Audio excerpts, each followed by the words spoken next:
राजस्थान सरकार के गठन के बाद से लगातार आदेश जारी हो रहे हैं।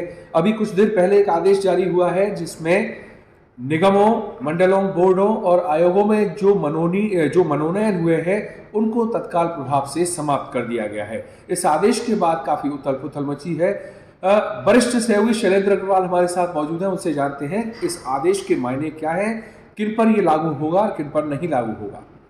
देखिए, ये जो भी सरकार होती है वो अपने आने के साथ ही कई हज़ार की संख्या में बोर्ड, निगम, आयोग और जो समितियां हैं उनमें गैर सरकारी सदस्यों का मनोनयन करती हैं।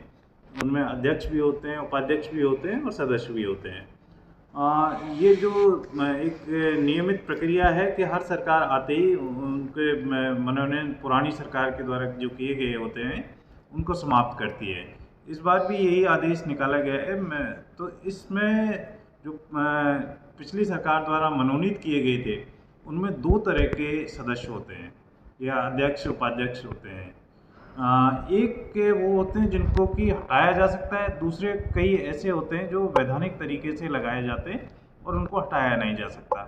जैसे उपभोक्ता आयोग है, उपभोक्ता बोर्ड संरक्षण बोर्ड है, महिला आयोग है या मानवाधिकार आयोग है।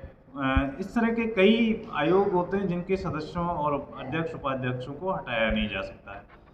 एक बार कोशिश की गई थी हटाने की, तो ये हाईकोर्ट भी पहुंच गए थे, तो हाईकोर्ट ने उनके जो हटाने की प्रक्रिया थी उसको रद्द कर दिया था।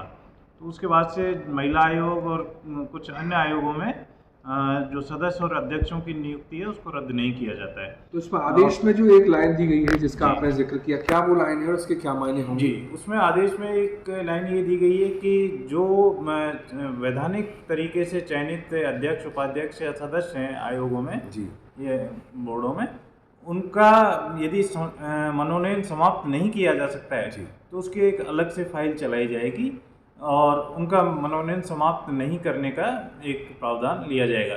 लेकिन कई ऐसे आयोग हैं जिनमें इस तरह की फाइल चलाने की भी आवश्यकता नहीं रहेगी। जैसे मानवाधिकार आयोग है या उपभोक्ता आयोग हैं या उपभोक्ता बोर्ड हैं, इनकी एक चयन की अलग प्रक्रिया है। और इसके अलावा जो पिछली सरकार ने जाते वक्त कई आयोगों का बोर्डों का गठन किया था, कई समाजों को लेकर आयोग बनाए थे, तो उन पर क्या ये अमल होगा? वो उन पर भी लागू होगा। वो बोर्ड के जो सदस्य या अध्यक्ष बनाए गए थे उनका मनोनयन समाप्त हो जाएगा। लेकिन ये समझने की बात है कि जैसे मानवाधिकार आयोग है या कुछ अन्य आयोग हैं, तो उनमें एक कमेटी होती है जो चयन करती है। उसमें जो प्रतिपक्ष का नेता होता है वो भी शामिल होता है। तो उसका कारण यही रखा गया ताकि सरकार बदलने पर उनको बदलना नहीं पड़े। तो निश्चित तौर पर ये जो आदेश जारी किया गया है इसके बाद से चर्चाओं का बाजार गर्म है।